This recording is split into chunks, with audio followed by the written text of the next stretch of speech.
ধৰ্মৰ সম্পদ লভলীনাথ বহুত বহুত শুভেচ্ছা জনাইছোঁ আৰু উপস্থিত সকলোকে স্বাগতম কৰিছোঁ। লভলীনাক লৈ আমি গীত কৰিছিলোঁ। লভলীনাৰ অলিম্পিকলৈ খেলাৰ আগদিনাখন আমি ৰিলিজ কৰিছিলোঁ লভলীনাক উৎসাহ জনাবৰ কাৰণে। সেই গীতটি মই গাবলৈ চেষ্টা কৰিছোঁ।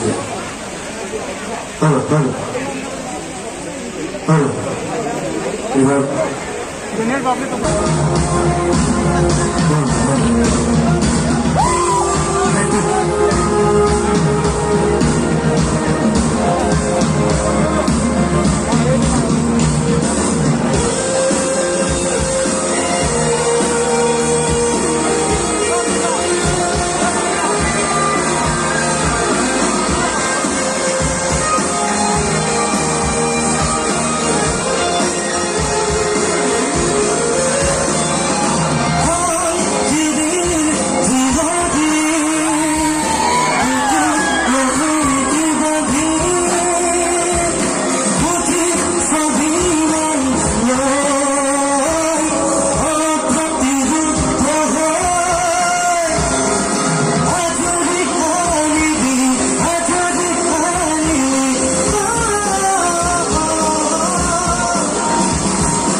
আজি ৰাতিপুৱা আমাৰ পাৰ্টিটো আৰম্ভ হৈছিল। আমি তাত অসমৰ পৰা আহি গোলাঘাট পাইছিলোঁ।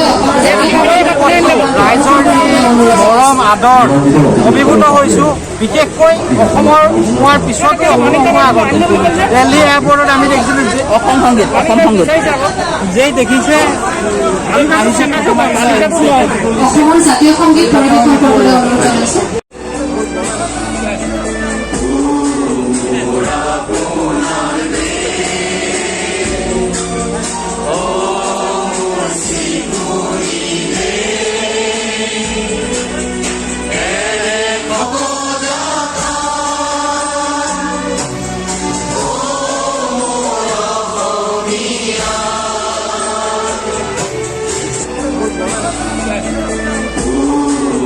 Ura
ধন্যবাদ আমি আজিৰ পিছৰ কাৰ্যসূচীখিনি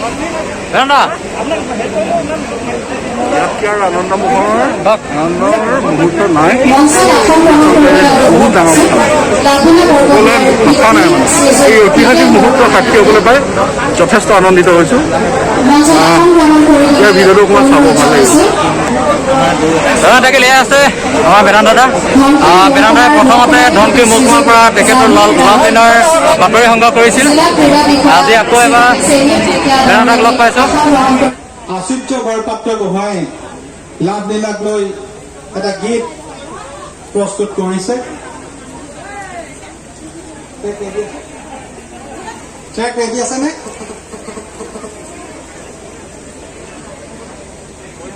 হয়তো ট্ৰেকটো ৰেডি হোৱা নাই অলপ পাছত হ'ব মই প্ৰথমতেই বক্তব্য ৰাখিবৰ কাৰণে মাননীয় বিত্তমন্ত্ৰী ডাঙৰীয়ানী অজন্তা নেওগ বাইদেউক আগবাঢ়ি আহিবলৈ অনুৰোধ জনাইছোঁ